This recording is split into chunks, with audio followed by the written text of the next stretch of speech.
To be effective as a physician, you have to have the patient in focus, to keep the patient and what matters most to that patient as the prime goal. So I don't say that this is something entirely new, entirely different. This is an extension of what you've already been doing. What we really want to encourage is that they have a whole health team at their back. It's not only empowering, but it's a new way for them to conceptualize their health care. There has to be a therapeutic bond that's set up, especially for veterans who have repeatedly encountered a system that sometimes can be difficult to navigate. There is a sense that you have to ask the specific questions that will get specific answers. And if you ask more open-ended questions and know the patient better, you will get a much broader idea of what is wrong and can often treat the patient more effectively. And it gives me so much information as far as what they're seeking and making sure I'm aligning with that and helping them to achieve that goal. And once I have gotten a good, clear idea, there's a trust that is gained, and I often am able to establish symptoms and problems that others have missed in the past. And it does save time overall. So when doctors say they don't have enough time, they frequently are going down a track that will not yield good results, and they'll have to be seeing the patient again. It does seem that you may be asking a few more questions and lengthening your conversation with the patient, but in the long run, the patient is feeling better and is taking care of himself better. A lot of the veterans who are coming into our program are used to the standard model of care where they go and they see their primary care provider or a specialty clinic, and then a recommendation is made for how they move forward. The approach here is a little bit different. I see some of my doctors, for example, proactively calling patients up. The patients find that very, very comforting and know that they can trust this person. When the veteran comes in, they're introduced to our team, and then they're introduced to the services we have to offer, some of which they've never heard of before. As I finished my fellowship training, I found out about the patient-centered care kind of initiative, and they were very interested in bringing yoga to veterans. We were able to start a 10-minute gentle yoga class.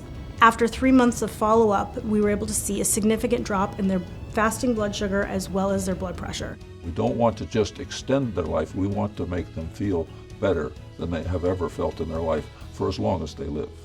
We have satisfaction questionnaires we give, and they're anonymous. Some of those were saying things like, this program has saved my life, or this program has changed my path and I'm feeling more supported. So to produce the best possible health care and the best sense of well-being for a patient does reduce the time you must spend with your patient. So it's really stepping back from our agenda and coming to the agenda of the patient and saying, I'm collaborating with you, and even in the days when you feel like you can't keep going, I'm going to be here to help you keep going. The more we can have health be a factor of the home, the better. The techniques include using integrated methods, massage therapy, meditation, and things of that sort, which have been shown to definitely improve the patient's sense of well-being. They can better formulate a plan, and you can kind of see the wheels turning, and everyone's devising their schedule of how often they can make it in and how many services they can attend, because they're really feeling empowered to move forward with their health care. Self-help is a very key part of taking care of any patient. He looks after his own weight and reduces it. When he sees that the blood pressure has gone up a bit, then the pressure comes down.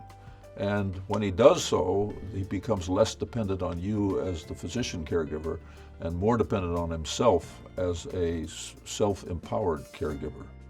I got into healthcare, not into sick care. And what I mean by that is I got into healthcare to improve health. And if improving health means not just prescribing pills or procedures, but frankly improving health where it begins, then that's what makes it satisfying for me as a doctor.